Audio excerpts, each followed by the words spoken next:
when I'm in the ocean, Ryan, swimming or whatever, it's in the back of my mind, is there some great white out there looking to chow down on old Fred Williams? I you don't know, because it's a mystery. What's in the water?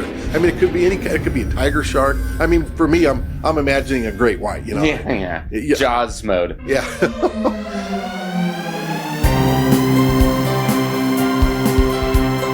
Greetings to the brightest audience in the country. This is Real Science Radio. I'm Fred Williams. And I'm Ryan Williams, creation speaker and software engineer. So Ryan, welcome back to the studio. It means that we're going to go through Echolocation magazine. That's normally why you join us.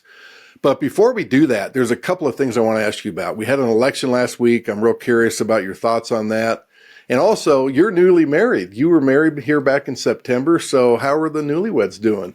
Oh, well, we're doing great. We love it. It's been awesome. Such a blessing from God, and it's just great to get to spend a lot of time with each other and getting to hang out all the time. It's been great. That's awesome. Marriage is a super blessing, of course, for me. You were one of the blessings of that marriage. So anyways, Ryan, so we had this election last week.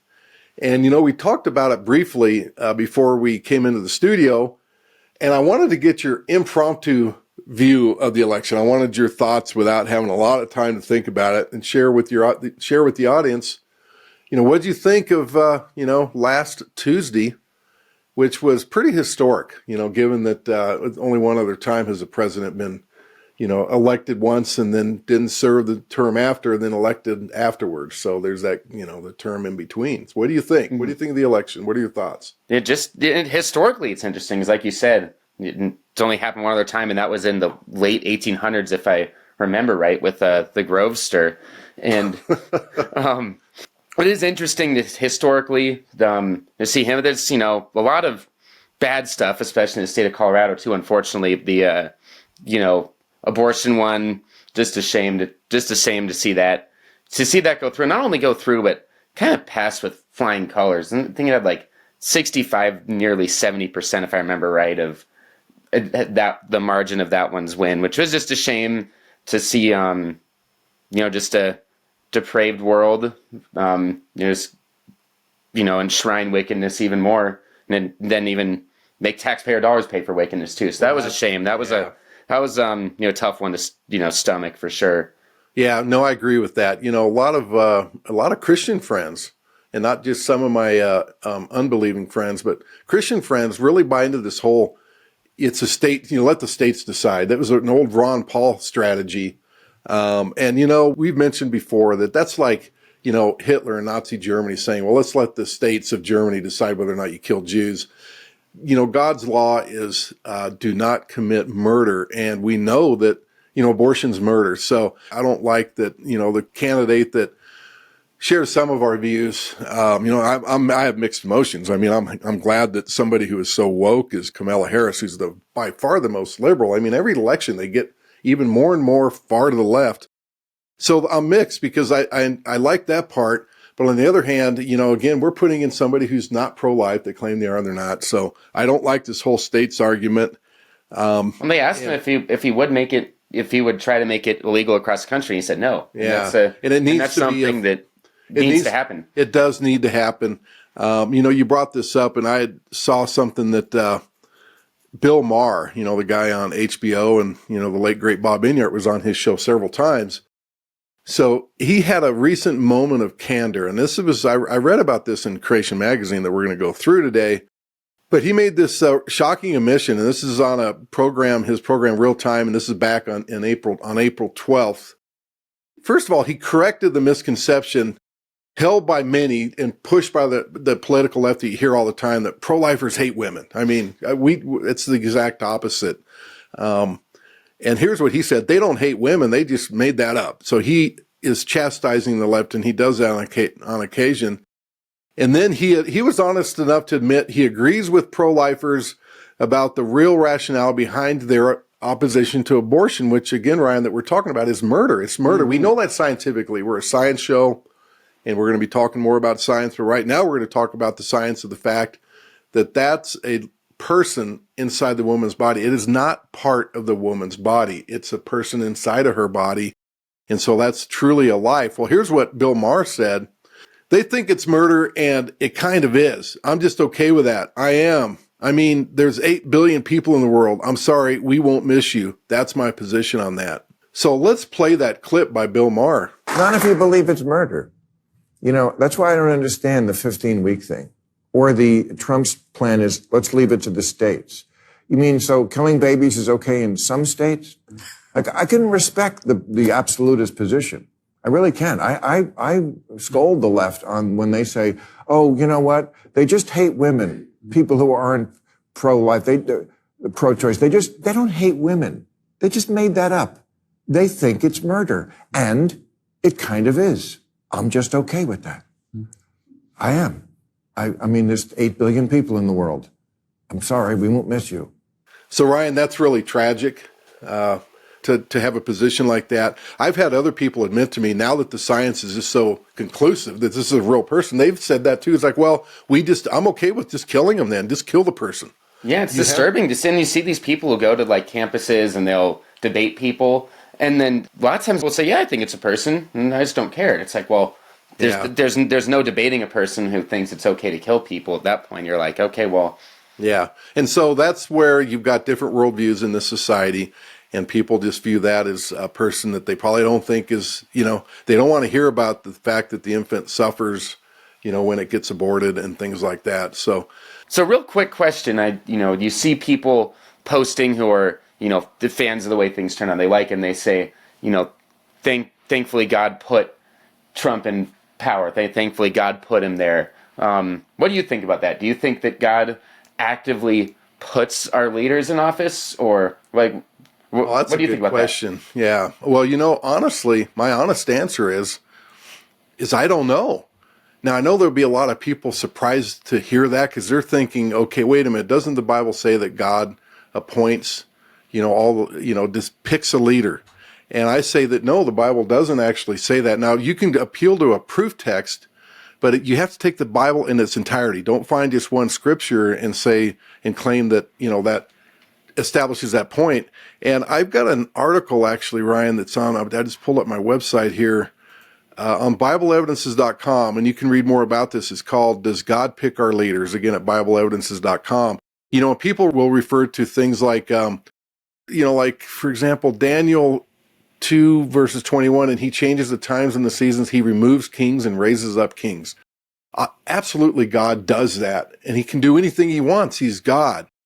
But I know from Ecclesiastes, it also says that time and chance happen to us all. So God also lets free will happen. He does let things happen by our own doing. And for those who, would then appeal to Romans chapter 13, where they talk about how let every soul be subject to the governing authorities, for there is no authority except from God, and the authorities that exist are appointed by God. So really what we believe the context of Romans chapter 13 is that government is a vehicle to administer justice. But if you believe that God explicitly chooses a leader, then you have to reconcile that with Hosea chapter 8 verse 4, where it says, they set up kings, but not by me. They made princes, but I did not acknowledge them. So again, there's many verses that contradict the belief that God specifically appoints every leader. There's the famous one in Jeremiah 19:5. They have also built the high places of Baal to burn their sons for burnt offerings to Baal, which I did not command or speak, nor did it come into my mind. So there's lots of verses that you have to look at in the Bible to answer that question. And Ryan, my answer is I don't know, because maybe he did put Trump there. Did he put Biden there? I don't think so. But, God can do what he wants. He can appoint a king to bring judgment to a nation, too. Mm-hmm. He can make things happen. He can manipulate history however he wants, because he's God. But he does allow things to happen by chance. So that's the best way I can answer that one. It's a really good question. Again, I'd refer people to BibleEvidences.com/God/pick-leaders, and we'll provide a link to that. So good question. Thanks. Yeah, thanks. Again, mixed emotions for me personally on the election. And, we'll just keep fighting the good fight here at Real Science Radio. We need to get the science out there and the truth of origins, because that really impacts what people think. In fact, that's the first story I wanted to get into, Ryan, from Creation Magazine. And this is towards the back of the magazine, and it's titled Boy and Chimpanzee Sibling Experiment. So what is that all about? Yeah, this one was one that was kind of hard to read because it's basically these parents. I think this was a long time ago in like the 1930s, and these parents basically have mega child abuse to their infant son, and they, because of their evolutionary worldview, they think that, you know, chimpanzees and people are really similar, really close. So they attempt to raise this chimpanzee as their child along with their son, so that to, you know, see if the chimpanzee can, you know, learn human ways like the son. And then the chimpanzee sleeps in bed, it sits at the table, you know, in a high chair, basically does the same exact things their son does. And tragically, what ended up happening was the chimpanzee didn't start acting more human and never learned how to talk like they wanted it to be able to. Mm-hmm. It was, I guess, able to like use a spoon, which is really impressive stuff. But but unfortunately, what ended up happening was, unlike, as opposed to the chimpanzee becoming more like a human, their son acted more like an animal. He was almost a year old and preferred grunting noises to actual words. You know, he'd, you know, bite people. He started acting more like an animal, which was a shame. And thankfully that the parents, you know, they realized after a year that this thing was a horrific disaster. So they cut off the experiment that was supposed to last 5 years, supposed to be the first 5 years of their son's life living with a chimp. But they cut it off and, you know, it stopped there. But still, you know, something really bad, just the bad worldview leads you into right there. Yeah. And so this is showing consequence of when you hold an evolutionary worldview. We've been saying that for a long time. When Harrison Klebold killed all those people at Columbine High School, you know, one of them was wearing a T-shirt that said natural selection. They were really steeped in evolution. And when you teach our kids that they are basically just animals, they're evolved from a chimp-like common ancestor, that they're an animal, why are we surprised when they behave like animals? So here's an experiment where the child was behaving like an animal. And what was so tragic, you know, they stopped this experiment.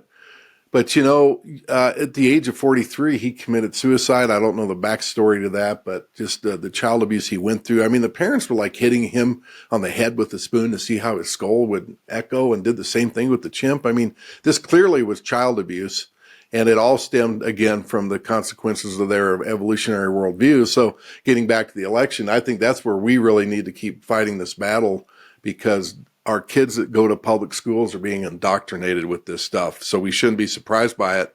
I did want to mention in the editorial section, this is by Keaton Haley. This is towards the front of the magazine. He noted that recently, more than a few high-profile secular thinkers have softened their mindset towards Christianity. And he refers to this guy, a British journalist named Douglas Murray. And he had been associated for a time with New Atheism, but he became disillusioned with it, because he started recognizing that the moral values in society, they don't stem from atheism or evolution, but instead from a biblical worldview. So he admitted this, and I quote, "I'm now in the self-confessedly conflicted and complex situation of being, among other things, an uncomfortable agnostic who recognizes the values and the virtues that the Christian faith has brought." Now, they note that unfortunately, Murray stops short of having faith in Christ or even acknowledging that God really exists. He wants to hear a voice. I mean, we hear that often. It's mentioned in the Bible, you know, how they want a sign. People want a voice. Well, we have God's voice, right? And what is it? You get a whole, you know, big, thick Bible of God's words. Like, the whole thing is God's word, but in the New Testament, you have the red letters that are the words right out of Jesus' mouth, and the whole thing, Old Testament and New Testament, is God's word too. Yeah. So you've got a lot of it there. Yeah, so we've got God's word, obviously, from the Bible, and we also have creation, just science. The science we do on the show, God's invisible attributes are clearly seen. That's from Romans chapter 1, verse 20. We've also got, you know, Sal Cordova was on the last couple of weeks. What a great shows those were. I'd recommend our audience go back and watch those. Fantastic stuff. Life is more perfect than we imagined, the design of life. Well, he mentioned a verse in John where Jesus said, "Hey, if you don't believe me, then study my works. Look at the evidence." You know, if you don't believe me, look at the evidence. So in so many different ways, God is communicating, and he is talking to us in a voice. And again, the voice is the Bible and just science from creation and design. And But it's interesting, you do have some secular people realizing the value of a Christian worldview.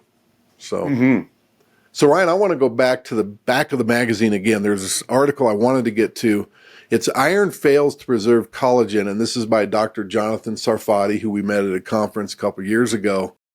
And so there's this whole thing with how Dr. Mary Schweitzer, who originally published all the work where they found the soft tissue in dinosaur bones, she tried to come up with an explanation, and she says, well, there was iron that helped preserve the bones and the collagen and soft tissue for that long.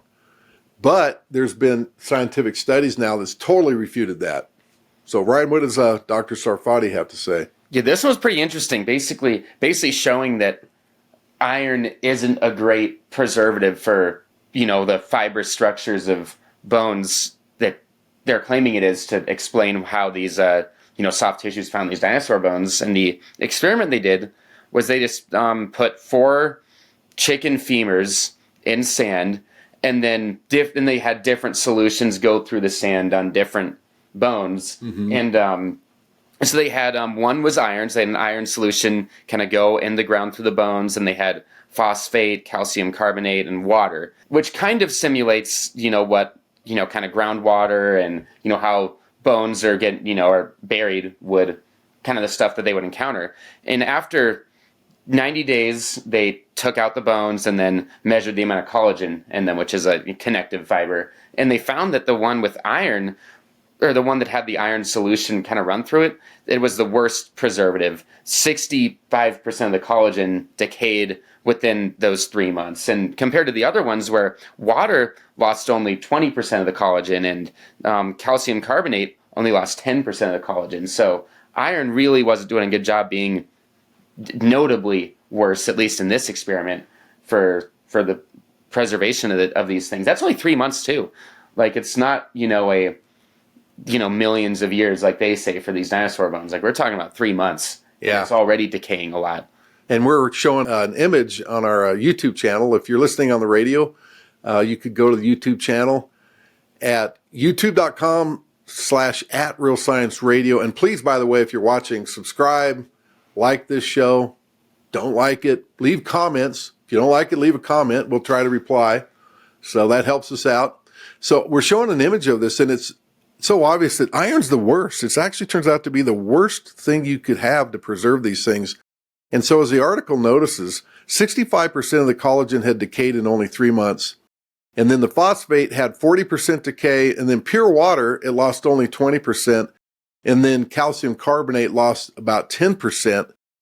And this, again, is only over 3 months. So if you try to say, well, maybe it's the calcium carbonate, that explains why it survived millions of years. No, that still is too much, contamination, too much deterioration of these bones. So the only reason... evolutionally, too, they want to say everything's always the same. Same things happen, constantly in the uniformitarianism. Well, if calcium carbonate, you're losing 10% every 3 months, that's not going to last you that long either if we are to assume that that's... Yeah, so they can't use that, and they haven't, so they can't appeal to that. So, Ryan, the only reasonable explanation, and it has been all along since we started finding soft tissue in dinosaur bones and even trilobites now, by the way, go back and watch our Carl Boss show, the only explanation is these things aren't that old. Well, they're actually old. They're like thousands of years old. Yeah. That's old to me. That's codger status big time. But it's not millions of years old. It's not billions of years old. By the way, we went on that scavenger hunt for work yesterday. Yeah. When we went by the old senior home, I told the group I was with, I'm not going to be happy if somebody comes out of there with trying to get me to sign up with an application. So that's pretty good. So I'm getting kind of old, but not millions of years old like they claim these dinosaur bones are. So that's been a powerful evidence for a long time for creation, and it remains so. They call her the Iron Lady because she's trying to use iron as a reason why these survived that long. But here's evidence that it's not. Here's real science evidence, Ryan. This is an experiment. If you don't believe us, run the experiment yourself and see just how well iron preserves collagen. So, okay, the next article, Ryan, is titled Dating Problems in Tibet. Yeah, this one's pretty cool. In the focus section at the beginning, so we're kind of jumping back to the beginning of it again. This one was interesting. Is basically you've got these like drawings kind of on the walls in Tibet, and there's also like some writing there. But they in the drawings on the walls like looks like they're clearly like, you know, artistic, so they're not just like random. And they tried to date this to try to determine. They figured it was like early people, so they figured, oh, let's date this to see how long ago it was. And they dated it, and it was pretty long ago. They say it was like 200,000 years old based on their dating. Using uranium dating, they got that number. But then they ran into a problem where they saw the writing on the walls too, like scripting. And the problem with that is that language that they wrote in didn't exist until about 1,300 years ago.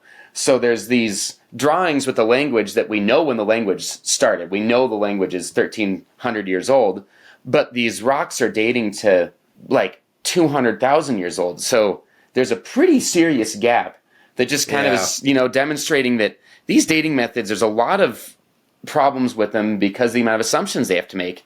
And this shows that when you have something that's dated that long, but you also have something that you know how old it is because you have history, you know, it's like, well, this just doesn't hold up. It doesn't work. So they go on to say that it makes these dates some 20 to 200 times older, respectfully, than the actual date. And they write that the reliability of this uranium to thorium decay mechanism they use for such specimens has for over a decade been questioned by many dozens of authors. So it just shows you the unreliability of dating. I did want to mention the name of the article again was Dating Problems in Tibet. At first I thought, well, they don't have like dating apps. Christian Mingle. So, well, what do we have next, Ryan, in Creation Magazine? I thought the bats one was kind of cool.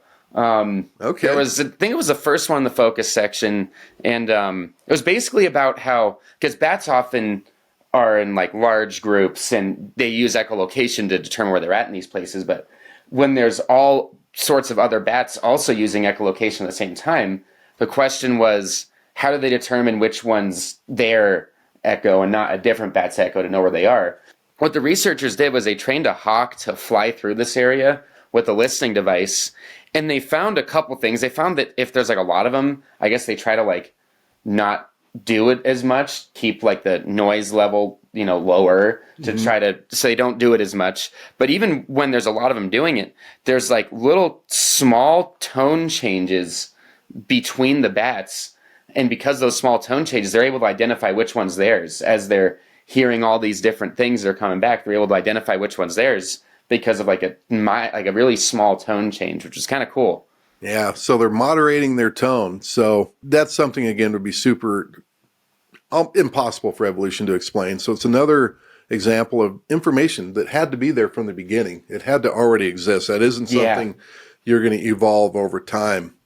So yeah, another one, Ryan, I really liked is it's titled, I've Got My Eye on You. And I had heard about this before, and it's pretty cool. You know, people who go, I'm always, when I'm in the ocean, Ryan, swimming or whatever, it's in the back of my mind, is there some great white out there looking to chow down on old Fred Williams? I you don't know, because it's a mystery. What's in the water? I mean, it could be it could be a tiger shark. I mean, for me, I'm imagining a great white, you know. Yeah. Jaws mode. Yeah. So there's this Australian company. They're called SharkEyesGlobal.com. And they came up with this bio-inspired idea to reduce shark attacks on divers and surfers. And what they do is they put stickers with two large eyes on the bottom of surfboards in the back of dive masks. And we're showing a picture of that, and it's kind of cool. I mean, it does look like a guy's looking at you. And so what they found is that when they look at creatures in nature, like, you know, like fish, moss, and birds, they have large spots on the back of them which look like eyes. So there's got to be, you know, God designed that for a reason. And so this company picked up on that. It's pretty cool. Yeah. So, and the pictures, if you're watching the video, the picture is kind of cool. Just, you know, you got these big old eyes on the back of this guy's head, and it protects him. Yeah, so Ryan, a predator, they've discovered, will often decide not to attack something if it thinks it's being watched. You know? A criminal trying to break into something, they see some eyes, you know, we should do that, you know, instead of, you know, in addition to our alarm systems, maybe have a couple of eyes that looks like some guy's It's like in your window. And so that's just really even common sense, but that's a design that God put in these creatures. Now, how do these creatures know to evolve an eye-looking thing on their back to help reduce, they're getting chowed down on? Mm-hmm. So this is pretty cool. I just thought that was interesting. I had heard of that before, but here's yet another example.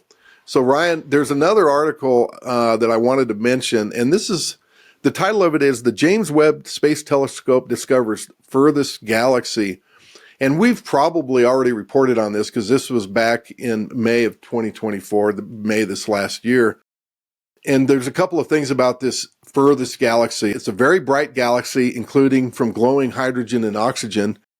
And it's a very big galaxy. It's 1,600 light years wide, which has a mass of several 100 million suns. This thing's huge.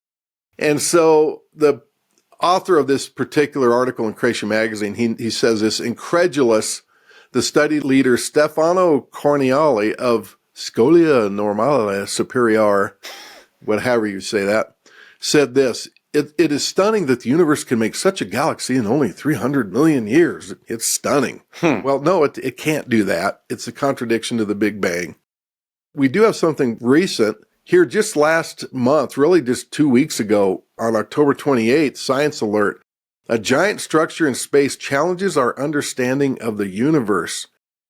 So in this one, they discovered this giant, almost perfect ring of galaxies, and there's some 1.3 billion light years in diameter. Compare that to this article we just talked about in Creation Magazine that's 1,600 light years wide. This thing is 1.3 billion light years in diameter.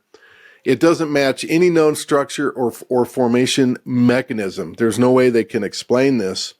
And, here's a clip from Professor Dave, who says that we're afraid to look through telescopes. Astronomy is perhaps the most observational branch of science, as we can simply look through telescopes and see what's going on in the universe. Encourage them to visit their local observatory and make their own observations, and to ask questions that the employees will be thrilled to answer. Most will refuse, which says a lot about the willful nature of their ignorance, which you may point out to them. So I think it's them that should be afraid to look through telescopes because it continually confirms the biblical account of, where the sun and the stars came from. There is no Big Bang. Mm-hmm. So, Ryan, here's what he said. We expect matter to be evenly distributed everywhere in space when we view the universe on a large scale, so there should be no noticeable irregularities above a certain size. He said that cosmologists calculate the current theoretical size limit of structures to be 1.2 billion light years, yet both of these structures are much larger. Ryan, this thing's way too big. Things just keep coming in from the James Webb Telescope that just continually thwart and just refute the Big Bang cosmology. The standard model of cosmology is dead. Let's just end that thing. Let's put a big stake through it. But it'll take years and a long time for the scientific community to admit that thing's really bad. Oh yeah, it's over. They're cooked. The James Webb Telescope's been awesome. The amount of cool stuff, reported back, these things we can learn from it. It's cool and it's awesome. Then you got these magnificent things out there, these magnificent structures that are just way too big. But luckily, nothing's too big for God.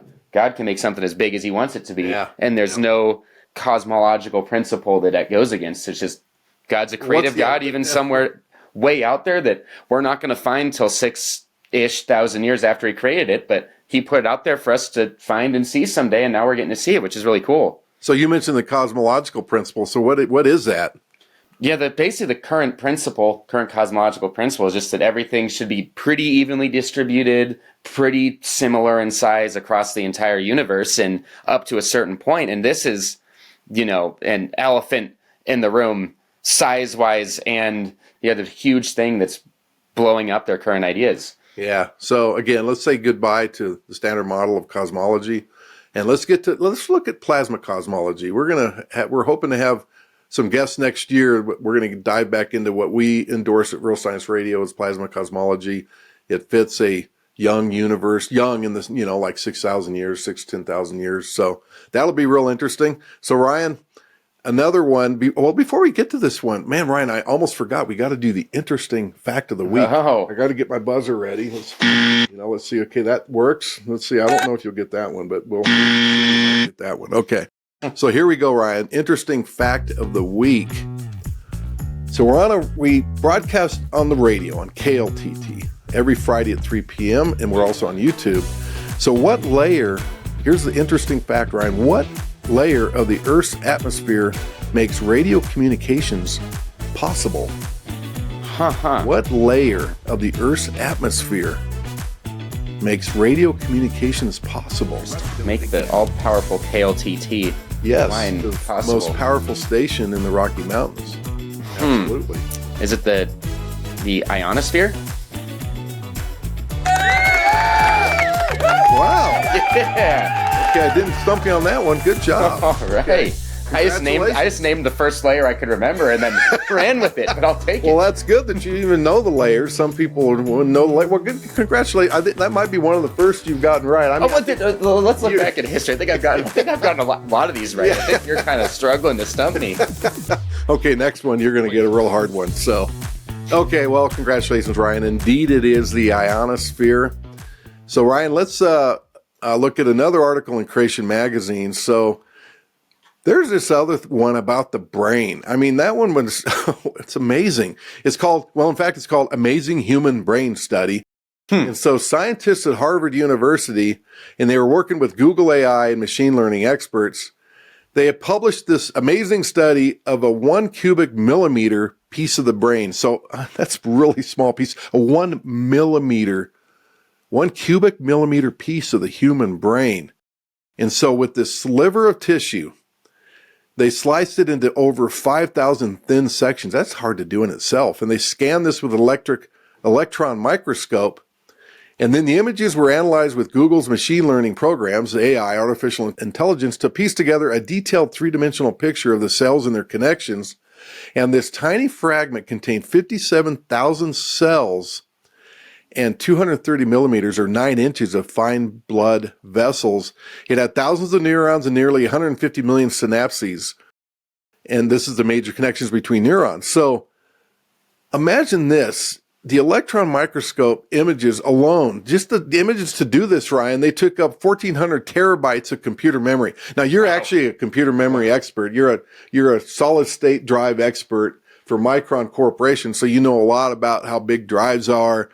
And so, Ryan, to put this into perspective, a typical large external hard drive today stores 20 terabytes. Now, how's Micron doing? How big are their enterprise level? Well, they're going up to at least. Yep. And so today you can get up to 20, and the ones that we're doing with the solid state drives, and who knows how big they're going to get. And you work in the department where you're working with NAND and you're getting memory to work, because basically you get errors that happen over time. You guys are moving blocks around. You wouldn't believe how complex this is. It's a pretty large team at Micron to make this work, and Ryan's in the forefront of all that, which is kind of cool. So anyways, the whole brain is 1 million times this volume. So we just talked about this 20 terabyte drive, Ryan. So Ryan, that's incredible. At just $300 each if you buy one of these drives online. This would cost $21 billion just for this sliver of a piece of brain. You wouldn't be able to see it. It'd be a tiny, it'd be a speck right here. Yeah, you got a cubic millimeter that's like this big, cut into 5,000 sections, and that one little section, they say it takes up 1,400 terabytes of computer memory just to hold the images. I'm talking just a section, not just the little chunk they took out. They sliced it even further into a tiny section. Yeah, it says that scaling up on that average of 20 terabytes per hard drive, which is still pretty big. I mean, a lot of them are just like 1 terabyte. But say you're using the 20 terabyte, scaling up for the full brain, you need 70 million hard drives just for the pictures of all those little slivers. That's amazing. Just incredible. For there to be 57,000 cells and 150 million synapses in that tiny area. Yep. That's how incredible our brains are. And it's just crazy. That's super cool. Yep. Hard to believe, Ryan. There's right next to me, just a little tiny sliver of your brain's worth $21 billion. So one of the researchers, the co-authors, Jeff Lichtman, he said this: we found many things in this data set that are not in the textbooks. We don't understand those things, but I can tell you they suggest there's a chasm between what we already know and what we need to know. A chasm. Is that chasm or chasm? Jazz. Is it? I think it's chasm. Okay. There's a chasm. Okay, so we have I like how they concluded this article in Creation Magazine. We have a long way to go before we understand how the brain works. Indeed, we are fearfully and wonderfully made. And that's Psalm 139, verse 14. So Ryan, is there any last closing thoughts? Anything else from Creation Magazine that you'd like to go over? There's one in here that we probably won't have time to get into, but I recommend if you can go to Creation Magazine, there's one on human reproduction. And that's pretty remarkable because as it turns out, there's these things called EVs, extracellular vesicles, which basically transfer information to and from, outside of cells. So the mom is communicating with the embryo before it's even inseminated. There's a back and forth, and the embryo answers. There's this whole communication mechanism. It's remarkable. I'd encourage people to go read that article. That was super cool. I didn't think we'd have time to get to it, but so many fantastic things you can get out of Creation Magazine. It's our favorite magazine to go through because they do a good job of finding, really cool and interesting articles to put in the magazine to talk about. And unfortunately, we don't have the time to go through all of them. And that's why we encourage people to go to creation.com and subscribe to Creation Magazine. It's a great resource to have lying around the house to give to friends. If you're done with it, leave it on an airplane or wherever, leave it on your doctor's coffee desk, wherever. So coffee table, leave it on your doctor's coffee table. So Ryan, do you have any closing thoughts on today's show? We talked about the election. We talked about a lot of cool things in creation. What are your thoughts going forward? Yeah, I would definitely encourage people to read that human reproduction one in the magazine because it goes full circle. We were talking about the beginning when with all the abortion stuff is, that's that communication is happening between, believe it or not, two different people, not the woman in her body, but the woman in her baby. Exactly. And it's just the more you learn about just human development, it just makes it harder and harder to not think it's a person. So that's a cool one to read to help to kind of help build up your knowledge in that area.